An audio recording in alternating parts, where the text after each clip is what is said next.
From the land of the rising sun comes the fiercest fighters, the hardest hits, and the brightest lights in pro wrestling. Joshi isn't just wrestling, it's heart, passion, and rebellion, packed into every single match. So lace up your boots, crank up the volume, and get ready to dive into the world where idols become icons and legends are born in the ring. This is where passion meets punk and wrestling meets pure chaos. Welcome to the Cult of Joshi with your host, Raja and John. Hello and welcome back to another episode of Cult of Joshi. I'm your host, Raja, and I'm joined by my co-host, John. Hello! And here we are after another amazing Korakuen Hall to talk about some Stardom. Korakuen Hall, that was like one of the amazing things. Yeah, there's been a few really cool things. Crazy. It's been such a wild week, dude, because like I had like one of the worst weeks ever.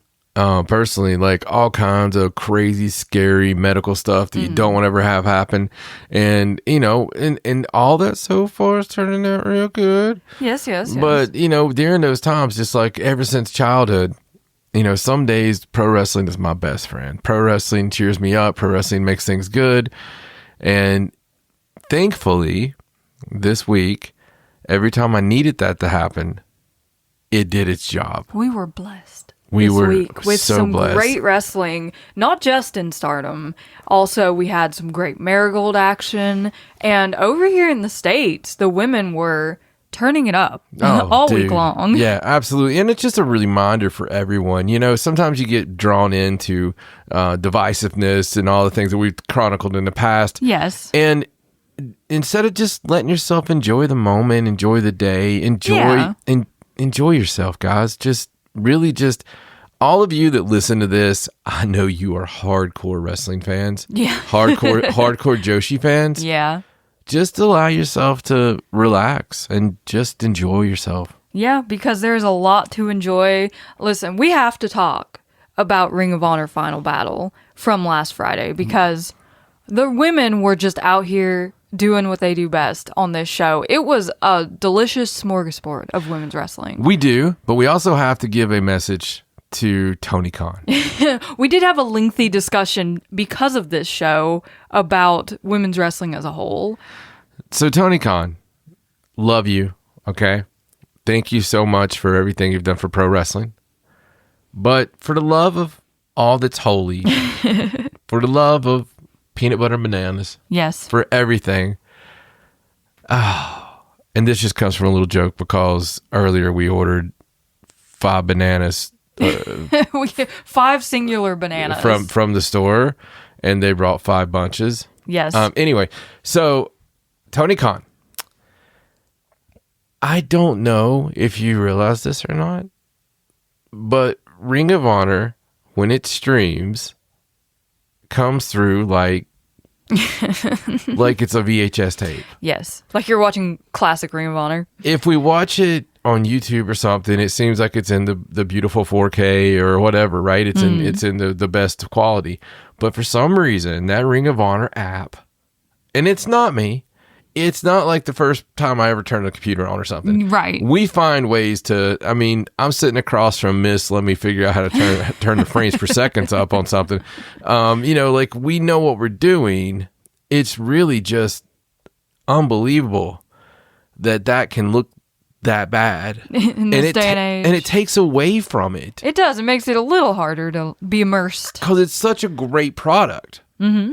Yeah, Ring of Honor is amazing. So that's my only pet peeve. Yes. But pray continue. Yeah, so Final Battle happened in Columbus, Ohio at GalaxyCon. It looked great this year. I thought they did a really nice little setup for the GalaxyCon shows this year. But as far as the women's wrestling on this show, we had quite a bit of it. Even on the pre-show, we saw Zeta Steel debut against Layla Gray, which was really cool because all our Joshi fans out there will know that Zeta Steel was one of the OG starters in Marigold when they first started out, and she was over there for a little while, and then she came over here and she was in the ID program for a bit, and now she is in Ring of Honor just looking like $1,000,000. Dude, I thought she looked so good. She did. She really impressed me. I was so happy to see her, even though she lost in her debut, as you do. Yeah. Layla Gray giving her what for with that the angel's wings. She kind of scratches that Mariah May itch a little bit. A little bit, yeah. She has a similar attitude, right? Yeah, she does. Yeah, so it's really cool to see her. I can't wait to see more of her over here in Ring of Honor AEW side of things. Then on the Final Battle show proper, we had the finals for the Ring of Honor Women's Pure Wrestling Tournament, which came down to Deonna Purrazzo versus Billie Starkz. And as only feels befitting, Deonna Purrazzo won that match and became the first ever Ring of Honor Women's Pure Champion. And Deonna looked amazing. Deonna turned this match into a lot more than it deserved being. I mean, this was a really good match. It hit all the marks for me. And it was it was hard hitting. It honestly was reinvigorating for the Deonna Purrazzo fandom. Like, yeah, it's like, there you go, she's champ. Yeah, it just like she can do it. When you see her working and you see the things she does have and the transitions and just she honestly is a perfect champion for this role. Yeah, and I absolutely love the storyline that had been going throughout the tournament where Deonna hadn't used a single rope break until this match when Billie forced her to use her very first rope break in the history of her wrestling pure matches, not just in the match. Yeah, crazy. So I thought that was really cool touch to everything. But yes, Deonna Purrazzo, first ever pure women's champion. Pretty amazing stuff. I can't wait to see where that title goes and how it pans out from here. Of course, Queen Aminata made her bid clear after the match. She was like, I get next, as soon as her neck heals, Right. Then we saw a rematch between Red Velvet and Mercedes Moné for the Ring of Honor Women's Television title, which Mercedes had won from Red Velvet on AEW television when, after beating Mina for the interim championship, Red Velvet came back, Mercedes beat her, became the proper champion, and now they're having this rematch on Final Battle because Red Velvet feels that she's still entitled to that championship, and you know what? She beat Mercedes Moné for a title. All right, so we have a tradition on this show. I think it's time for a round of the clap. Okay, listen, Red Velvet. They deserve it. Red Velvet, we've given Mercedes the clap many times. Yes. But Red Velvet. Holy crap. From you literally coming out your mama's kitchen when we first started watching you on Dark. And, from just such humble beginnings. Mm-hmm. To where she is now. Yeah. Watching someone's career, 100% in the spotlight. Yeah. 100% under the lights. And you watch them cook, pun intended, yourself. She is now the 3-layer special icing, like 100% gourmet up cake. Yes. She is 100% the cake. Yes. And she has done so damn good. It's amazing when I watch her, because she has the violence and she has the facials. Yeah. She has the speed. Yeah. And the believability. So it's just something that is really missing in wrestling as a whole. It never feels like she's going through it in the back. Right.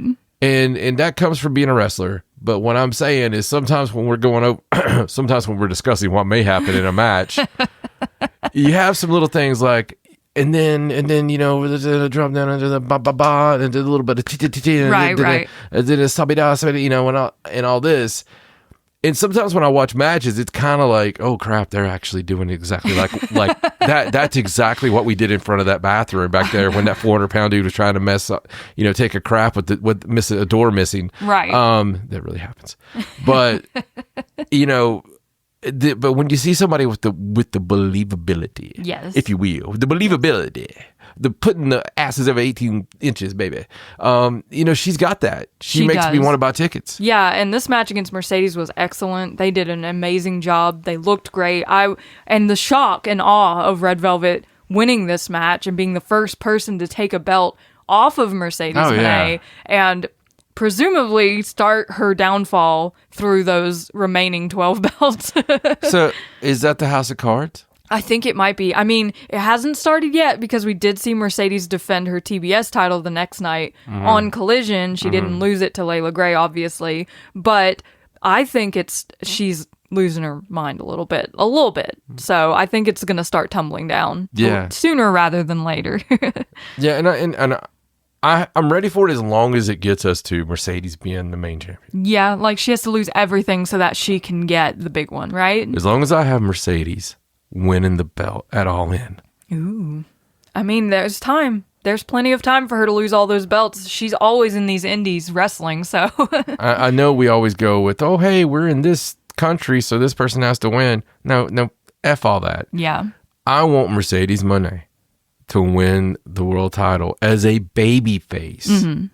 Okay? I want her to go through her character arc of losing and blah, blah, blah. Somebody's going to have to shit on her. She's going to realize she's going to be lost in Cleveland. Yes. Okay? Yes. Literally, you could do the lost in Cleveland thing. We have to go find her somewhere. Tony Storm could find her. It'd be wonderful. That would be hilarious. Hanging out with winos and stuff. Listen, Lost in Cleveland is the best thing ever. And I'm not getting into it. This is one of those things, YouTube it. You got to go look it up. Go look it up, folks. But Lost in Cleveland is what I need for Mercedes. Yes, and as far as Red Velvet is concerned, I love this vibe. Like, Ring of Honor is headed by the women, in my opinion. Like, there's no question about it. When you think about the champions in Ring of Honor, it's Athena. Oh, yeah. Now it's Red Velvet. We literally have a girl boss. Yeah, so these girls are, like, championing Ring of Honor, because I know you have someone as incredible as Bandito as the men's world champion, but he's also, like, the tag champion in AEW, and he's got like all these other things going on. But as far as the women's side of Ring of Honor, these women have really taken Ring of Honor into their hands. So when I think of Red Velvet, I think that's Ring of Honor. Yeah. And I love it. Yeah, absolutely. And when we used to love Dark, and this is the funny thing. So AEW Dark was our favorite show of the week. Yes. And we freaking loved it. As silly as that sounds, we had this big deal where we would hang out every week and every Tuesday. Really had a damn blast with AEW Dark. It was so much fun. The commentary was fun and relaxed, and they still use that for like Botchamania with the Taz stuff, you know? Singing the songs. Yeah, and it was just so good. It was. And seeing all these friends of mine that I've known that come up, or up and comers and all these things, and people really making their mark. Like we've talked about, all the people on top right now basically started jobbing on Dark. And, but back then we were like, man, it'd be really cool if we had the Dark championships. Yeah. We really like wanted the Dark titles. Remember that? Yeah, I remember. Like we even were like, even if it's like a Dark Cup or something like that, we were like trying to come up with something because we loved it so much. It's such a great mix now because I feel like we still have the Dark stuff because of all those type of people up and coming that come through Ring of Honor. Yeah, it's still got a little bit of that flavor. It's not quite the same as Dark was, but it's a little more serious. Yeah, well, the difference is, and that's the point I'm making, the difference is you have these fulcrums, you have these stability points. Yeah. And one of those stability points, if not the stability point, the anchor, the Charles Atlas, is, or just the Atlas, not Charles Atlas. I don't think Charles Atlas literally held up the world. But, the Atlas is Athena. Yes. And, I think Deonna Purrazzo is one of those people that can totally, help hold that globe up. Yeah. You're right. You're totally right. But it's been the women's division. It's been, given a chance. On Ring of Honor, you have a chance to go 20 minutes and it's no big deal, right? They have the time. It's not constrained. Right. And I think that gives us a chance to see so much more than you're going to get. And TV is TV. You're going to have 2-minute matches. Yeah. You got to fit that stuff in somewhere. Yeah. So, yeah, I'm with you, man. Good stuff. But speaking of our Atlas, of our fallen goddess Athena, she main evented Final Battle, the 3-year anniversary of her winning the Ring of Honor Women's World Championship, now defending it against CMLL's Persephone. And my goodness, did these two just pull out all the stops. They made it a point to mention multiple times how they hadn't seen Persephone like get dragged to these lengths of a match before. It was a very long and involved match, and it was a great match. But Persephone, being the younger, less experienced wrestler, she wasn't able to overcome Athena, who is still and forever the Ring of Honor Women's World Champion. And, I think it's funny because CMLL, CMLL, there's a great video out there right now that I really am. I need to tweet that because I can't tell you right now. But we will absolutely put it on our Twitter later, our X. And maybe even link it in this video or something if you're doing it on the YouTube, because it is so great and it's short, but it kind of explains what a big deal CMLL is for those who may not know, and just on a weekly basis, and how many tickets they sell and how over they are. It's phenomenal. Like the CMLL popularity, the Stardom popularity is crazy on their highs right now. So Persephone coming in is a gigantic deal, really, because she is burning it up south of the border. And, I really expect it because of the relationship, because of, there's been talk about, somebody needs to sign her before she gets signed away. Right. I kind of expect it. Okay, Athena's been champ 3 years. Maybe this is it. Maybe, I would not have been surprised, honestly, because, like you said, Persephone's extremely popular right now. She just oozes aura and, star power when she comes out to the ring. Yeah. But Athena just continues to be the one right now, I suppose. And I don't know how much longer that's going to go on, but I'm here for the ride, man. I'm just in it. I love Athena. She's fantastic. Would I love to see her go up to AEW and get a TBS title run or something like that? Yeah, of course I would. But she is just absolutely killing it in Ring of Honor. Who can realistically? Who could take it from her now? I don't know. It's really interesting because she's been through essentially the entire women's division, right? She's now got Diamante on her side, so they're not feuding anymore. That might be an interesting sort of turn situation at some point if Diamante were to stab her in the back and come after her championship after learning all her stuff under her for all these months. Billy Starks is an obvious one that we have thought would have happened in the past, but I don't know now because she's had 2 shots at it. But I mean, there's so many good women coming up. I just don't know where we go title picture wise now for Athena. So I've been seeing things here and there about Dakota Kai or whatever her name is. Yeah. That would be interesting. I think it would be, at least for a challenge. I think if you want to build one, that we were just talking about Zeta still. I mean, I think that would be. Oh yeah, Zeta definitely needs to climb the ranks. A great challenger, but anybody I'm talking about right now doesn't feel like a long-term champion yet. Yeah, it's really hard given the reign that Athena has put in. It's who is worthy of dethroning her at this point? Deanna, though, when she's done with that, from what I've seen in this match, she could totally be that kind of champion. She could. Deanna definitely has the presence and the dominant personality to be able to run Ring of Honor, I think, at some point. Yeah. But Final Battle was incredible. And like I said, Mercedes defending against Layla Gray the next night on Collision and just being a crazy person. And then we come around to Dynamite, which just happened a matter of hours ago as of recording this, where we had the finals of the AEW Women's World Tag Team Tournament between the Timeless Love Bombs, Toni Storm and Mina Shirakawa, and the Babes of Wrath, Willow Nightingale and Harley Cameron.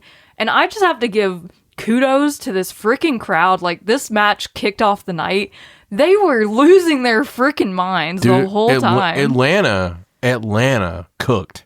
They were so good. It makes it so much better. It really does. Obviously, AEW is experiencing right now a resurgence. And, every week you're noticing tickets are a little bit more than they were last time they were there. Yeah. Maybe they sold this many last time. They're selling this many more now. Usually I don't care about that stuff, but when it's honestly kind of backing up what I'm feeling, and seeing out there, I love it because everything's in place right now. There is a lot of incredible action that is happening, and you're right, Atlanta was on fire. The Great Fire of Atlanta happened once again, and I don't know if we want to call it that. it was awesome tonight, and to kick it off, man, to kick off Dynamite with that tag final. Oh, it was great. Both teams were just on.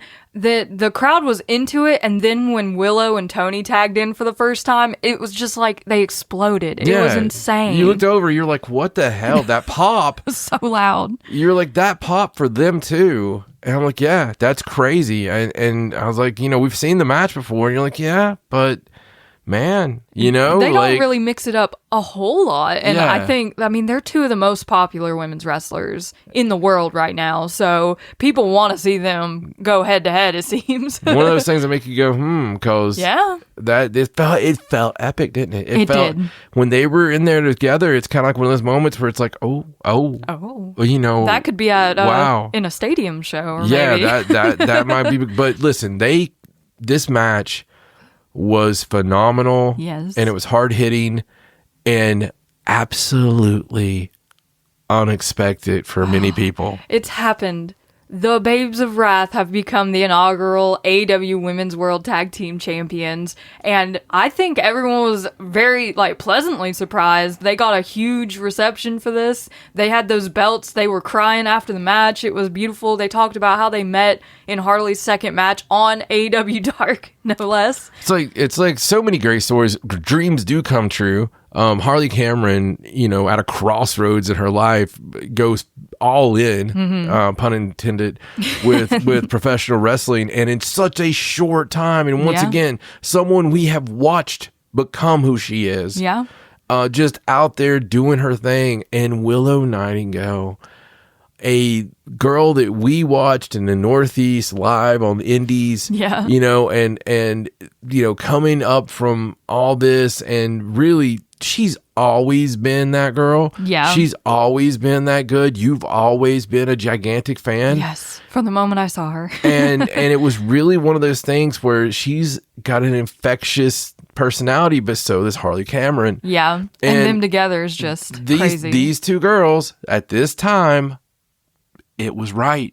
It was perfect. It just felt right. Them becoming the first ever tag team champions. And I think their reign is going to be awesome. I'm really excited to see, because we have such a good tag team division in the women's division now. There's so many teams they could face, even outside of AEW, if teams came in to face them. I'm looking forward to all of the matches. And I know there were probably a lot of people who wanted Tony and Mina to win the belts, but they're not going anywhere, okay? No. They have bigger fish to fry, I'm sure. They're going to be doing their crazy stuff still. There's so much more. I just think that you really need somebody who can concentrate on being the tag team. Exactly, yeah. The Babes of Wrath can be the tag team for the long term, and it won't, mess with anything else outside of that, which I love. I love a tag team champion who is a good, solid tag team. It also helps Harley Cameron's growth, because in a tag team, you get a chance to actually be right there and learn these timings and this and that. It's going to be great. Absolutely, yes. So we're in AEW, we're heading over to the UK now. We got the Cardiff show and the Manchester show,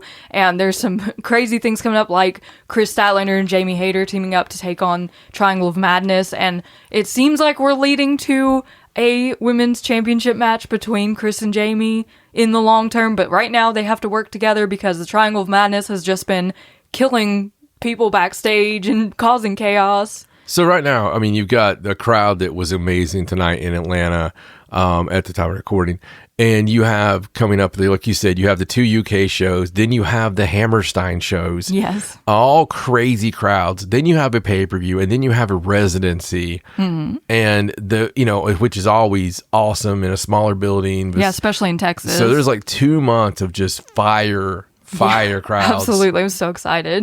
It's going to be awesome. But let's move over to Japan and talk about a little Marigold. What's on the marquee, brother? So we did talk about how these two shows, it was doubleheader in Sapporo on December 6th. Sapporo just loves their doubleheaders. I guess once they get up there, they're like, we better get in as many shows as we possibly can, because we're in Sapporo and we don't know when we're going to be back. So we had a afternoon show and an evening show. These two shows were headlined by title matches, but the undercards were... For the afternoon show, Gaki Neon Kamen defeating Megaton, and this Gaki Neon Kamen is a Tiger Mask-esque masked wrestler. She has actually been around for quite a while, here and there wrestling. She's Sapporo based, so we got to see her come in, face Megaton, beat her in her first match in Marigold. So pretty cool for her.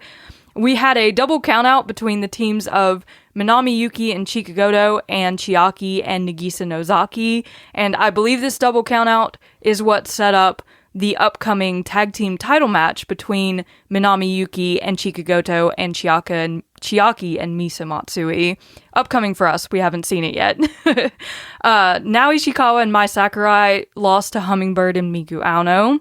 So Hummingbird getting a nice little win there before her title match. And holy crap, the strikes in that match. Yeah, it was insane. I mean, there was some... Miku Aono just lays it in, dude. Dude, Miku Aono, we have this little joke about the Marigold bruise. The spine bruise. There's a Marigold bruise that all the girls have. And Raja came the other night. She's like, all right. She had suspicions already. We're watching this particular match. And this particular match was done like on an old RCA camcorder outside of the gymnasium through a window in the rain. But we still watched it because that's what we do. Yes. And we were watching this match and holy shit, guys. Okay. The leather, listen, it was like, ooh. The sound that Miku Aono makes when she kicks people is insane. But like even my second round was, I mean, everybody was laying it in. But man, when those kicks was happening, it was funny because old girl over here was just like, I think I know. I was like, you know what? She's like, I think I know. I was like, no, what? I really didn't know what she's talking about. She's like, that's where it's coming from. The Marigold bruise. Marigold bruise, old Miku Aono. She's out here kicking people's spine out their mouth. I was like, holy shit, I think you're right. And right about that time, boom. Yes, that's how I talk when we're not recording. That's like my real voice. Yes, she's like a 1970s, like, exploitation movie actress. Yes, exactly. But yes, Miku Aono killing people. She helped Hummingbird win this match. That probably gave Hummingbird a little confidence before her title match later that night. Made her lay an egg. Then we saw a six-man, Yuka Yamazaki, Kazuna Tanaka, and Sara Yamaoka teaming up against Komomo Minami, Shioko Kushino, and Mayu Iwatani. The rookie team did not have a great time in this match. Komomo, Shioko, and Mayu won this match over them, so... More to come on Mayu Iwatani. Very cool. And then in the main event of the afternoon show, we had a United National title match between Victoria Yuzuki and Misa Matsui, which was as fast-paced, hard-hitting, and insane as you think it would be, but just by hearing those names. Yeah, no, it was great. And once again, we got to see Yuzuki's incredibly crazy finisher that should be called I'm going to land my ass on your face and kill you. Yes. I don't know how to translate that to Japanese, but she kills herself on it too. Every time she comes up with a bloody mouth. Yeah. I don't know why she does it. I love the girl so much. She just has that fire in her. She can't help herself. Victoria Yuzuki did win this match to retain the United National Championship, but it was a really fun match between the two of them. Then we move on to the night show, where we kicked off with Naoi Ishikawa versus Gaki Nyan Kamen, and Naoi Ishikawa won this match, so not so lucky for Gaki in her second showing for Marigold. Then we saw Megaton versus Komomo Minami, Komomo winning this match. She's just had a little fire lit under her recently, Komomo Minami. She's really been laying it in and showing some fun stuff, I think, in these matches. Mm-hmm. In the third match, Chiaki took on Shioko Koshino, and Shioko actually won this match, and then afterward called out Victoria Yuzuki for a United National title match. Yeah. Crazy. Yeah. No, I'm okay. It's there. It's happening. It's a thing that's happening. Chalk up another defense. Yes. Victoria, okay, another defense. I'm just not there yet. Listen. I'll go to the theater with a comp ticket. But I haven't exactly bought a seat yet on that one. Yeah, you gotta bring us in, right? You gotta draw us in on that one. Then Kazuna Tanaka and Yuka Yamazaki teamed up against Nagisa Nozaki and Misa Matsui. Of course, Nagisa and Misa were not very kind to the young ladies in this match. They did win Darkness Revolution in this match. Then, in the semi-main, Sari Yamaoka, Mai Sakurai, and Victoria Yuzuki took on Minami Yuki, Chika Goto, and Miku Aono. And, I mean, more hard-hitting. This one, I think, was even more hard-hitting than the morning show. I think everyone was, like, tired and fed up and just, like, you hit me earlier, I'm gonna hit you now. Like, I don't know. They were just really into it. Yes. And then. Oh, man. So, in the main event of this show, of the entire day, for the Superfly title, we had our match between Mayu Iwatani and Hummingbird, which is the match that Mayu Iwatani proposed at their last show. She wanted to take on Hummingbird one-on-one and prove that Hummingbird could be above the mid card or like the low card scene. Yeah, she pulled her in. She groomed her with. She was so nice. She groomed her with. You're gonna be great. Do you want to be great? Do you want to step up? Do you want to step out? She whispered sweet nothings. Yes, and what happened? So going into this, I warned this. Like when we first heard about it. Yes. And then throughout the day, as we're watching these shows back to back is how we did it. The whole time I'm just like, dude, listen. Mayu Iwatani, in case thou hast forgotten, when Mayu Iwatani is in there with a younger talent, with a up-and-comer, yes, she is the most brutal, just New Jack with a jobber. Tiger Mask level. I mean, the only thing she's missing is, playing the damn rap music and hitting it with the, that would have been so cool. I mean, she is so brutal, so lovely. Oh my God. So wonderful, so iconic. But I just felt it was coming, and boy, howdy, did we get a fucking beatdown. This match deserved the rap music. It deserved the most gangster rap you could possibly find. Yes. To be played over it, because Mayu Iwatani, in no uncertain terms, beat the absolute tar out of Hummingbird. Oh, yeah. For the first 5 to 10 minutes of this match. Just completely annihilated her. Beautiful. It was like, what are you gonna do about it? Like, I was uncomfortable at one point. I was like, holy crap, Mayu, what is happening right now? Yeah, she broke one of my ribs just by watching it. It was insane. Of course, Hummingbird did end up getting up, showing her fire, getting back into the match, showing Mayu Iwatani that she does deserve this spot, that she does deserve this challenge, and she is capable of putting on an amazing main event match. But she has got to be feeling it now. Today. Yeah, no, I thought that Hummingbird did a fantastic job. And it's one of those things, right? It's one of those, one of those times where, oh man, listen, this shit or get off the pot. I mean, it's one of those times when you have to, you're there. You have no choice. You're there. Guess what, pal? Guess what?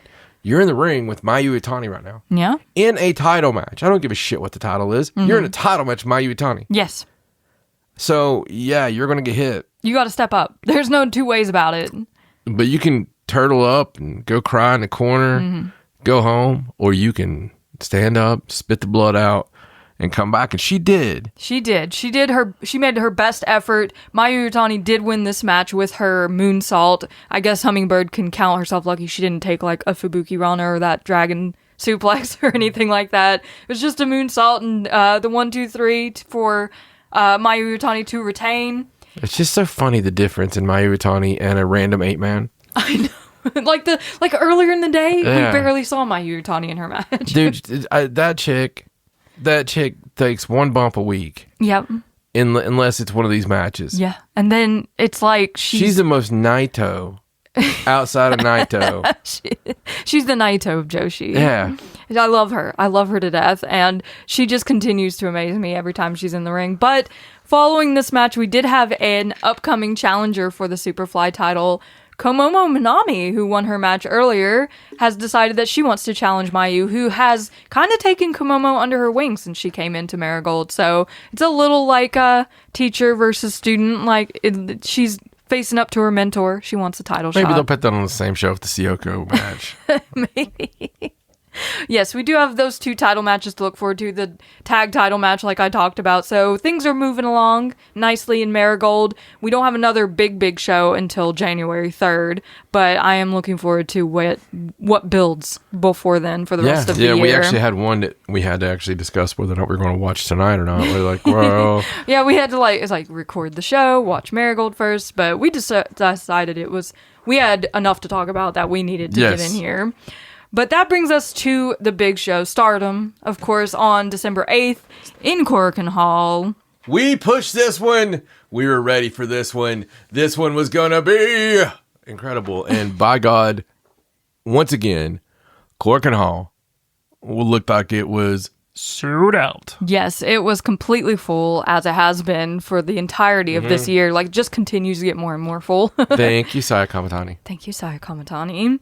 But we started this night off with a pre-show match. Yuki Mashiro coming in to face Emma Maishima in a fun little high-speed affair. Yuki Mashiro with the win using her spinning brainbuster. Dude, we caused this one. We did. We're manifesting Yuki Mashiro more and more. I'm telling you, anybody who heard the love we give off those New Bloods, Yuki Mashiro belongs in Stardom. She looked great. She was excellent. She belongs in Stardom. It's like somebody sliced off, like there was some poi blood and one of these weird labs got it and put it in like DNA compressor and spit this out. Because she is like a little poi. I swear she is. She is. She definitely gives the same sort of vibes as Natsupoi, which is really awesome because Natsupoi is amazing. To start the main show, we had a double return match, a singles match between Ane Kanaya and Matoi Hamabe. Yes! They're finally back after 10 and 8 months respectively. So nice to see them back. And man, does it not look like they didn't even miss a single day? It looks like they didn't stop working a single day. Man, listen. I was so excited. You were so excited. This was probably like my match of the night. It was so good. It was so good. It was exciting. They both had a ton of passion and heart the entire match. They were throwing everything they had at each other. You could tell that they've been working super duper hard to get back to this point. And here's something we're going to do to all of you. So from now on, when you listen to or watch Matoi come out, we're going to get this over right now because it needs to be added into the song. Okay, anybody who has the love for like the old Crush Gal stuff and Beauty Pair and all that, she has that vibe, right? So when she comes out and it's like dun dun dun dun dun dun dun dun Matoi, it needs to be in there. It feels like it should be in there. It does. It's in there in my head, but we do it. It has a spot for it every bar, right? Yeah, it's like at the beginning. It's like dun dun dun dun dun dun dun Matoi. I'm pretty sure we sang this on the show when she first debuted. Oh, really? Anyone who's been listening for that long, let me know. I feel like we sang it before, but yes, it needs to be in her song. Yeah. Or the fans need to take the initiative to sing it. And she also wears our spiritual colors, our favorite colors of gear. So orange and blue. Orange and blue. Such a beautiful combination. But Matoi Hamabe came out with the win in this one, using her single leg crab to submit Ane Kanaya. She did, but you know what was funny? Is I was so excited for and it was, listen, I was partial, if you can tell right now. I was completely Matoi corner. Well, we'd seen more Matoi. But guess who surprised me the most? Like, honestly, Ane. It looks like Anne, but it's Ane. But Ane was a beast. She was. And dude, listen, some of that stuff, some of the transitions, some of the quickness, one of these leg dives she was doing, like where she came in and she got it from the side and took her down. Remember that? Like some of that was violent and happy and good and wonderful and everything all at the same time. I'm like, holy crap, dude. Like, sister gets it. Yeah, she definitely looked crisp in there. Yeah. And I was super impressed to see how great they both looked coming right out of like such a long layoff. Yeah. They've obviously been training very hard. And I even forgot that Matoi does like the over the shoulder judo throw until she pulled it out again. And I was like, whoa, I loved it. Yeah. I was so excited. Because it's such a crazy move, the combination move, you know? It is, it was great. It awesome. was. I love it. I'm so glad they're back. I know they probably feel a little behind their peers who they debuted with, who are already months and months like into their matches and careers, but I don't think they've missed a step. No, it's good. All. It's good. I think they'll catch up fast. I think it happens for a reason, man, because now we have it gave them time to cook. Now they get to come in and cook. Yes, absolutely. So we've got so many great rookies going on right now. Everybody. in Joshi. Everyone does in Joshi, yeah. Following that match, we had a 6-man match: Kikyo Furusawa, Lady C, and Tomoka Inaba versus Miyu Amasaki, Azumi, and Mei Seira. Speaking of one of our rookies, Kikyo Furusawa in here.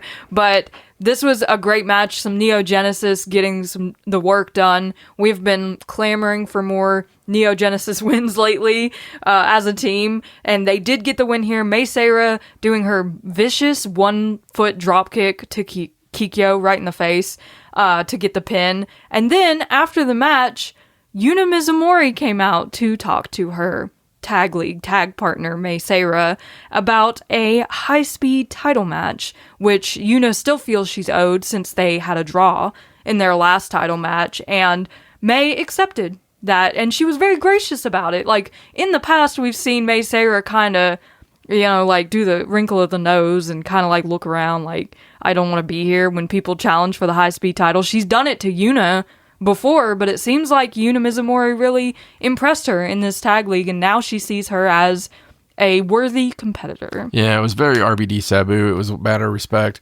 It was awesome to see that she, absolutely, you're right. Absolutely, it was like, okay, yeah, you're on my level. Yeah. This will be great. You've earned this. You deserve this. Yeah, there was no two ways about it. She shook her hand. She said, "Let's do it on Christmas Eve." Korakuen Hall. It was good stuff. Going to go ahead and pull my ticket now. Where's it at? Oh, there it is. Where's my soapbox? Oh, okay. Hey, who's the greatest pound for pound wrestler on the planet? That would probably be from our discussions, Azumi. Yeah, okay, Azumi, right? Yes. So, who could probably have a good argument to be the leader of their own faction? Like, just from even having handed it to them. Right, yeah, Azumi, probably. Azumi, okay. All right. So, who is not figured in right now at all in Stardom? Azumi. So, I don't understand what the hell is going on. I don't know, dude. I'm right there with you because she had the purple belt, right? Is she doing great things. Is she going to WWE? Is she going somewhere? I hope not. No, I really wonder. It's weird. How do you have Azumi on your roster? I mean, if you and I are sitting here right now. Yes. And we're doing our booking for the next 6 months. Yes. We're like, okay, we're going to start at the top. We're going to go backwards. How do you not have Azumi in that figured in? How do you not? And then, we got the card, and we'll get to that, but we know the beginnings of the card for for Dream Queendom, and there's no Azumi. There's no Azumi on stage. There's no mention, thought, hiccup, burp, sniffle. Right. So I don't understand. Maybe it'll all make sense. Maybe it's by her own design. Maybe she wanted to take a night class or something. She's busy. Maybe she's got to croquet and it's like, look, I haven't got this done. I've been working on it for a long time. It's getting colder. I don't know what it is, but I would like to know what it is because she is a wasted opportunity right now of being who she is, which is one of the greatest professional wrestlers on planet Earth. Yes. Sorry, agreed. I'm done. And it has been weird. She got that NJPW strong belt. She started off after All-Star Grand Queendom. She's talking about how greedy she's going to be. Yeah. How she's going to go after all these things. She got the purple belt and then lost it to Saya Kamatani. And since then, we've barely seen her around. And then Tag League comes around and her and Miyu barely get any wins in Tag League. And it's like she's not even like acting a part in Stardom right now. It's like she's just kind of there. Like she has no stories going on or anything. Yeah, it's very strange. It is very strange. It feels like when Starla got injured, that somehow she injured Azumi too. Yeah, maybe she did. Maybe Azumi doesn't feel complete without Starlight there. I don't know. It's so weird. It is weird. It's very strange, and I hope that it's not a long-term thing because I love a good Azumi match. I just really am worried and wonder, because it's not like she's not super close to Io Shirai. Yeah, that's true. or Utami even. Yeah. I mean, she has friends in all sorts of places. Because, I mean, she feels like the heart and soul, like, in a lot of ways. Yeah, she's been around for so long. You know, but maybe it's nothing. Maybe it's just one of those things, and you know what? She's just cooling off. She's going to do a run-in, and... Maybe. You know, you never know. You never know. You never know. But following that match, we had a tag team match. Momo Kogo and Yuria Hime took on Koguma and Hazuki, who are back from wherever they went during Tag League, where they couldn't compete. And it's always great to see FWC. You know, they're just such a delight. Yuria Hime presented the most enthusiastic bear dance I think I've ever seen at the beginning of this match. It was pretty off the chain. But it was FWC who won this match. Hazuki hitting Momokogo with a Senton Atomiko off the ropes to win the match. It was nice to see him. Listen, I'm gonna miss the other guys too because I like them, but I'm sure they'll be back. I'm sure Tio and Osito will be back. It was really nice. It's just nice to see, man. Listen, Hazuki again. She's another one of those that it's easy to sleep on sometimes just because it feels like, you know, not take it for granted, but it's like she's just, you know, she's there and she's so good that you can forget how great she is. And definitely. She's another one that any federation on the planet could throw their title on Hazuki and it would make sense. Absolutely, yeah. And I didn't seem to write it down, and I don't know when in the night it happened, but there was a point when Fuwa-chan did come out and challenge Hazuki to her debut match at Dream Queendom. She wants Hazuki to be the one to face her. So right after Hazuki's match. Yeah, I figured that was when it happened. I didn't write it down. We were so enchanted with she had to come back out. Yeah, so Fuwa-chan came to the ring and asked Hazuki to face her in her debut match at Dream Queendom, because who better to know if she's worthy of professional wrestling than her own teacher, right? Who better than Canyon? They also had a little vignette here in between matches with Natsupoi and Sariano, and they announced that they made an emergency decision to have a show on December 18th. It's a Natsu and Sori sponsored event. Yay! Because Natsupoi and Sariano want to face Team 200 KG, Yu and Chihiro Hashimoto, because Yu is retiring at the end of December, and they're calling it the first and final showdown between these two teams because they've never faced. I predict this is going to be the best show in December. Yes, it's going to be Shinkiba first ring, a little Natsupoi Sariano, and that match is going to be fire. Honestly. I can't wait to see this card. Listen, man, anytime they get together, and put stuff together, they're crazy brains. It's going to be great. It is, and in Shinkiba, it's like always a fun vibe in there. Yeah. The next match was Aya Sakura, Yuna Mizumori, and Natsupoi versus Miku Kanai, Chi-Chi, and Sari. And, you know, we talked earlier about hard hits and kicks and people laying it in. We did. Yeah, that was just this entire match. Yeah. Whether it was Aya Sakura and Chi-Chi, or Sari and Natsupoi, or Sari and Yuna, there was just no letting up in this one. I love it. Even Miku Kanai mixing it up in there. I love it so much, man. They're all such bruisers. Yes, and we know the story behind this, of course. We know our favored story, which is Sari and Yuna Mizumori as a matchup. Just every time they're in the ring together is insane. But the prevailing storyline in Stardom is Natsupoi trying to prove to Sari that she deserves a singles match with her, that she's worthy of Sari's time and energy, I suppose, because Sari was not about it. Last time she brought it up, she's like, no, I don't see a reason to do that. So Natsupoi's out here trying to prove herself, and you know what Natsupoi did? She hit Sari with the Fairy Strain, a move that she retired when she came back from injury because of the strain it puts on people's necks. Crazy that I didn't pick up on that. Now, I picked up on the fact that she broke Sari's neck. Yes, it was ugly.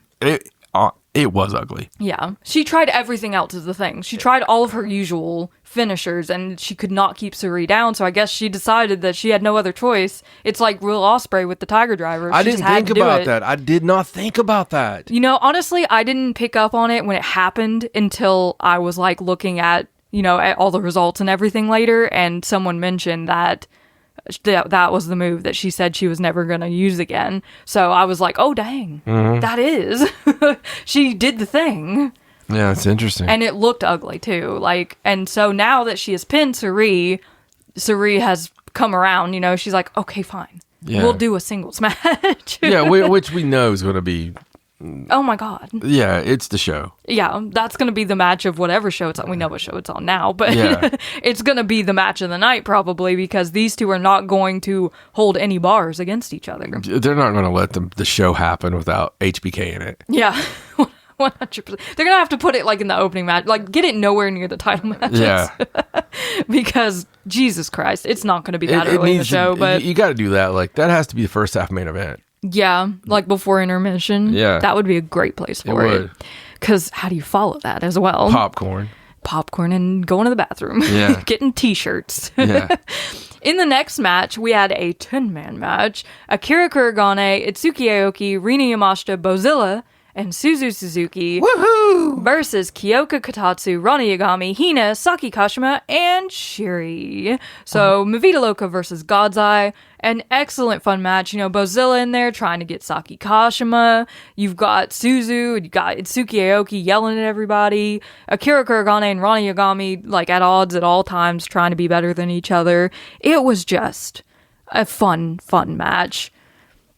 There's a moment in this match. I wrote this one down because I didn't want to forget. There's a moment in this match, and it's all about moments, guys. Yes. There's a moment in this match when you know what? You explain things better than I do when it because my emotions are so overcome with it. Explain the moment. Well, it was Rina Yamashita. She's in there with Shiri, who is scary, right? So Rina Yamashita's taking a lot of heat off of Shiri at this moment in the match, and she's backed against the ropes, and Shiri's just on top of her, and she does not want any of it. She's like leaned halfway out of the ring, does not want it, and there's this camera angle going straight down the side of the ring. You see Rina, then just past her is the Mavita Loca corner, and all four of the other members of Mavita Loca lean around the ring post off the corner, and all at once they yell, "Rina-san! Gambate!"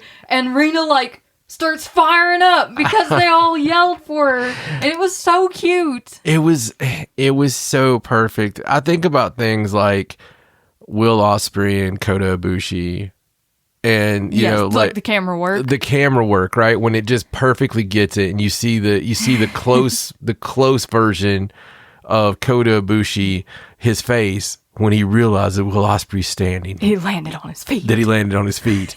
And things like that live in my mind. Yeah. This, when I'm just seeing this rando match, and Rina Mosh just like leaning over that rope. She's like begging. And all of a sudden, I see all of Levita Locas, all their little heads come around the corner. And all yell at it was like this little moment that's just endeared in my heart and my mind, because it's one of those things that reminds you, this is why it's beautiful. Yeah. I mean, you gotta imagine, too, it's like Suzu Suzuki and Bozilla and Itsuki Ayo. It's like all these hardcore, scary people. Yeah. And they all just lean around this corner in the most anime way possible, yelling for their sister. It's so good. It was so wonderful. It really is. This match was a lot of fun. Of course, it's 10-man, so there was a lot of stuff going on at all times. Mavita Loca did win the match. Suzu Suzuki pinned Hina with the tequila shot to win the match, and it was just a great time. It was.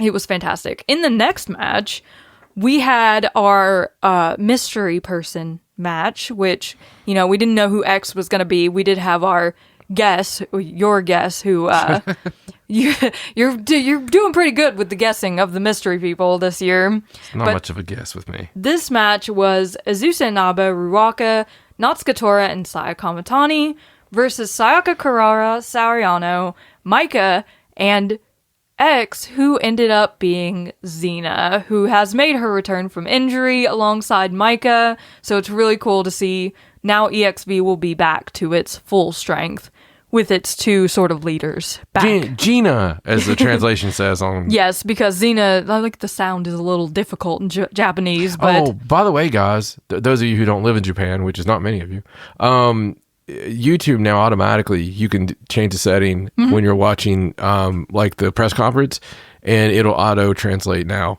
and it does a pretty good job. So anybody who doesn't know that's a long time listener, so you should do it. It's really, because it's not the like best translation, obviously, but you get the gist of what's happening. Yeah, you understand who Gina is. It's better than not having the translation at all, right? Yes. So in this match, it was really cool. There was a lot of focus on Saya Kamatani and Sariano, and then, of course, Maika, who has some unfinished business with Saya Kamatani. It seems like everyone has unfinished business with Saya Kamatani at this point. Everybody wants to work with Hogan, bro. Yes. There was a really cool moment in the match where Saya Kamatani introduced a chair into the match. She tried to hit Maika with it, but Sariano ended up saving Maika and hit Saya Kamatani with the chair instead. And this led to Maika being able to hit her arm trap Michinoku Driver 2 on Saya Kamatani for the pin to win the match. And so this is a big win for Maika in her return. I mean, it's huge. Right back from injury, and she pins the red belt champion. That's crazy. No, I mean, it's huge, and it's exactly what you want to do in a booker, because you want to have realistic challengers out there. And, Maika looked great. She had the old hair back. Yeah. And, which... Old style gear, old long hair. It just felt like, okay, I'm serious. I'm not drinking Maika. Right. I'm Crimson Empress Maika. Yeah. Back to take over. I mean, it felt symbolic to me. Yeah. And she did great. She did, yes. Her and Xena both. Hearing Xena's chops again just fed my soul. Yeah, it did. But Maika especially, Maika came off to me incredibly good. Yeah, I agree. This was a great return for her, and getting that pin is really huge because it's going to lead to some big things. Consider, if Saya Kamatani manages to make it out of these big 2 matches with her belt still intact. I'm not so sure, actually. It's hard to say because there's some scary challengers coming up. In the semi-main event of this night, for the Artist of Stardom Championships, we had Fukigen Death, Rina, and Konami defending against Rion, Waka Tsukiyama, and Hanako. And the EXV girls had earned this opportunity by beating the Artist champions. I mean, they've pinned them multiple times in different combinations over the past couple of months, so they definitely earned this shot. And I was really impressed with them to see how well they did, considering how long this match was. I don't think we've ever seen these girls get pulled this deep into the waters before, and they really proved themselves, I think, in this match. Even though they didn't win, Hate did retain the titles. Rina tapped Rion out with the hydrangea to retain, but I thought the EXV girls did really, really well in this match. Yeah, me too. And honestly, I expected a title change on this one. Me too, a little bit. Maybe EXV's gonna take it and prove that they actually have grown and become great. But maybe Maika, Maika's already yelled at him. I'm not gonna do any fantasy turns, but I'm just saying. I mean, it's a hard out. Hate's a hard out at any point. They always have something up their sleeve, right? They are. But wouldn't it be cool if Izumi was actually just kind of on the down burn right now because she's getting ready to start a big, huge heel faction? And yeah, let's go. Yeah, okay. But yeah, EXV they looked really great, and I thought that they were worthy challengers in this match, despite what anyone wants to think about them. Not naming names. What? Who? Maika. She was really mean about their progress. I thought you were pointing at me. I was like, I love these girls. No. When Maika came back, and she was really mean to them about how well they've done. Okay, no, just exactly how you point things at me, too. Sorry. Okay. I was trying to be passive-aggressive without I got you. being passive-aggressive. All right, so in the main event, we had our singles match to decide the next challenger for the Wonder of Stardom Championship, and this match was between Ami Sourei and Saya Iida, and as you can imagine, this was a very powerful, hard-hitting match. A lot of chops, a lot of forearms, a lot of throwing each other around.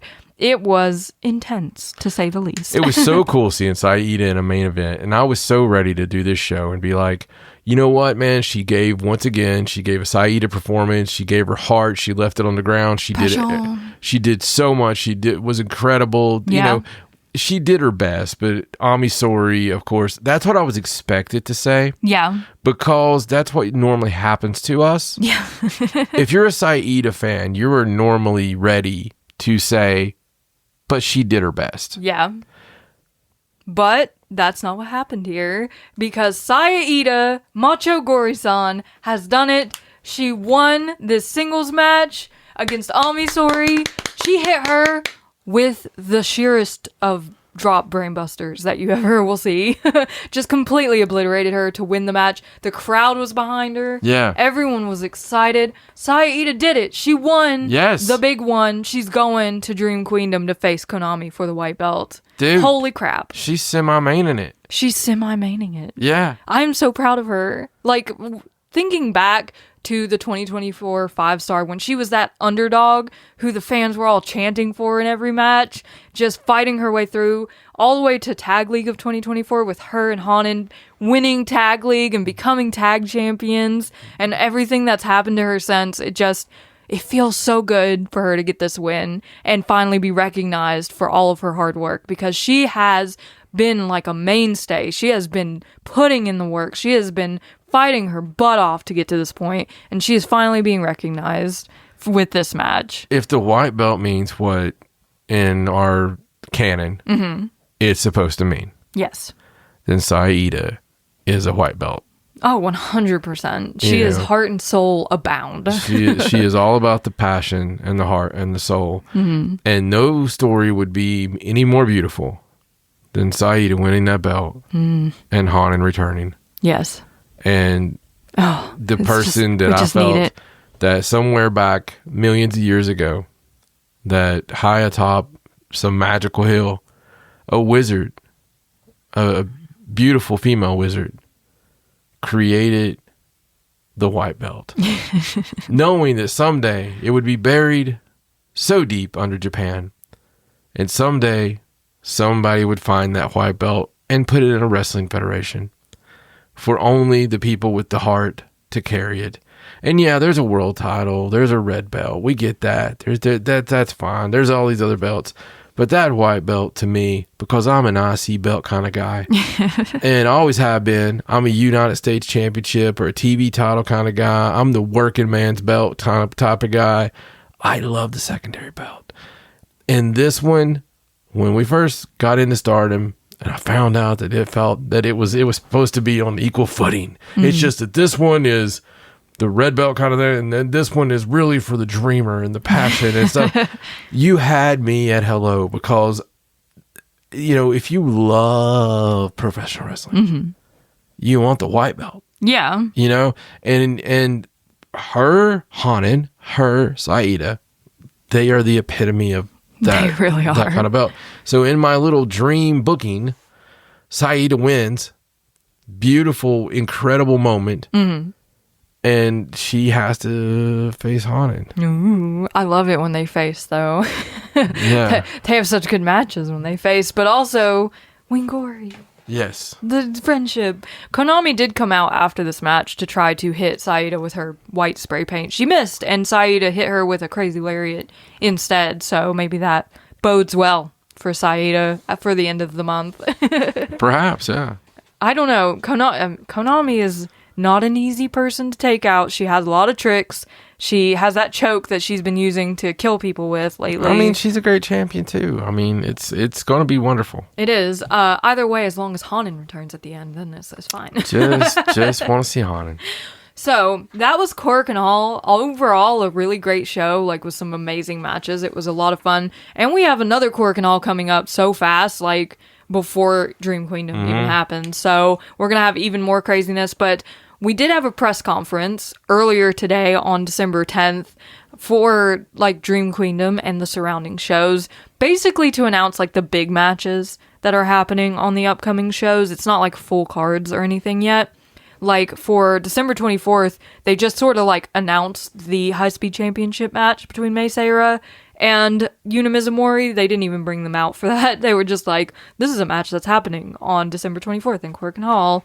Then they announced that on December 25th at New Blood 27, there will be a Future of Stardom title match between Hanako and Rion. So a little inter-EXV title match in New Blood.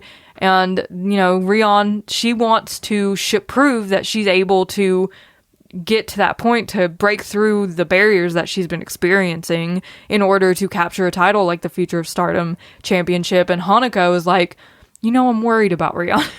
I'm worried she hasn't been, maybe me and Waka didn't do our best for her and didn't help her grow as much as we should have while Maiko was gone. So I gave her this match because I have sympathy for her. And it's just, Joshi's so fun. I love his Rion's face. It's just like, ow. Yeah, Joshi's amazing. Just because of that. And Japan. They just speak so plainly. Japan I love it. as a whole, that's one of the most beautiful things about the culture is just putting it all out there. Yeah. We're not going to hide that stuff. Yeah, exactly. Then we got into Dream Queendom business for December 29th. The matches that they announced, they had 5 matches at the press conference that they were talking about, starting with the singles match between Natsupoi and Suri, which will be happening in Ryogoku. And Suri wasn't here, so we didn't get any like big face-off or anything. It was just Natsupoi up there saying that she's gonna crush Suri. You know, she's on this train about overcoming her best friend, and we love her for that. But that match is gonna be crazy. Then we had the singles match presentation for Fuwa-chan versus Hazuki, and they were both here, so we got some words out of them. So I was excited for this just because it's Fuwa-chan's debut until we watched the presser. And when we watched the presser, it was a whole different layer because, Hazuki working with her, and it felt like Hazuki was feeling her own self, like in reflection here. And she talked about Fuwa-chan facing some struggles after making some mistakes and, being able to come back from that and and she started crying. So sweet. And honestly, it just felt like, hey, it's okay, Fuwa-chan. You can have redemptions. Yeah. And, Fuwa-chan speaking from her heart and talking about, she didn't hide it. Again, Japan, she's like, hey, with my scandal, I'd always loved pro wrestling, never really had the chance to do it. And, because it was there, but obviously she was a very busy person. And then the scandal happened, you have a little bit of time on your hands. A lot of time. When everybody cancels you. And, really get a chance to come in and do it. I mean, look, dude. This is a wonderful opportunity. She has a presence, even at ringside. It's funny because as a ring attendant, and the girls were helping her, it was funny reading some of her stuff a few weeks ago when she was like, it was so wonderful. They all showed me how to do everything and what I needed to do. They're so nice. And, so she was so excited to do those things, to young girl, if you will. And, but when she's being an attendant, when she's just the one on the side of the ring, starting the chants, she has a presence. She does. She's one of those faces. A lot of them get lost. A lot of them get lost unless you're looking for it on the seconds. Fuwa-chan standing out there, it's like that face is glowing. Yeah, she's definitely got a lot of presence to her, and you notice her when she's in a room. And she's actually big. Yeah. She's tall. She is. She's a good size. yeah. I mean, she's like, she's tall. Yeah, and I really did love this. I mean, when you have a year and a half to think about your life choices, and she just kept coming back to pro wrestling in her mind, like, I really, really want to try that again and to get into it. And then having Hazuki be her mentor, and now she's like, Hazuki is the one who showed me what pro wrestling is and how much struggle it can be, and she's the only one that can see if I'm worthy of continuing on this path in this match. So that's why she wants to face her. Hazuki breaking down and crying is one of those times where you remember that she is a fragile human being, just like anyone, right? And she's obviously had her own struggles. Yes. And I want the world for her, but I love seeing these things. I love seeing her as a mentor in that role. Yeah. It's really cool. She seems like forever senpai. Yeah, and I'm very much looking forward to this match to see what Fuwa-chan has learned and how she gets in there. I mean, she wore her gear to the press conference. She's ready. She's ready to go. We also had the sit down for the Goddess of Stardom title match between Aya Sakura and Sayaka Kurara versus Ruaka and Natsuko Tora. The champions were not here. They did not care to come. But Sakurara was there, and they are just as hyped as ever and ready to prove themselves as the New Blood Tag Team Champions and potentially the new Goddess of Stardom Tag Team Champions. And it looked like $1 million. They really did. They looked amazing. They also look super cute on the train ticket merch that they are rolling out for the sponsor of Dream Queendom. Damn it. They look so cute. Listen, guys, if you live in Japan, you get a hold of me. You got to give me. You got to give me some train ticket merch. Yes. Then, of course, the Wonder of Stardom match, Saya Iida versus Konami. And, Saya gets so fired up about these press conferences. She can't help herself. It's all the passion. And Konami is Konami. I'm surprised they didn't get into it. They did not fight. But the next pair for the World of Stardom Championship, Sariano versus Saya Kamatani. This was just... Okay, from them first coming out, in their ball gowns, in these, Saya Kamatani is this beautiful red dress that's just perfectly made for her. And then Sariano coming out in this gorgeous blue ball gown that's just flowing behind her with a fur stole around her shoulders. And they look gorgeous. I love this thing that Saya Kamatani has started with these press conferences with these gorgeous dresses and everything. It's so much presence. They sit down and we start with Sariano and she just gives this sort of almost movie monologue about how she was a failed actress and she got into pro wrestling because she loved it, and still she was very nervous and very unsure of herself because she'd never been able to break through to the level that she wanted. She wanted to be the one to share pro wrestling and to get it out there to the world and to bring more eyes to it. And now she sees Saya Kamatani doing it, and why is she able to do it and I'm not able to do it? So on November 3rd at Crimson Nightmare, she was very scared, but she still pushed herself to challenge Saya Kamatani for the red belt, because why not her? Why can't she be that person? Why can't she break through that glass ceiling that she's put over herself and become that person?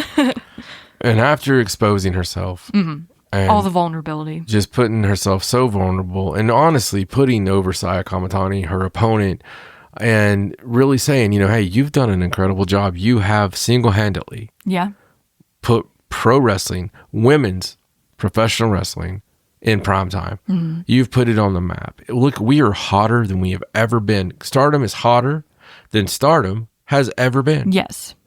And Saya Kamatani, with all her grace and elegance,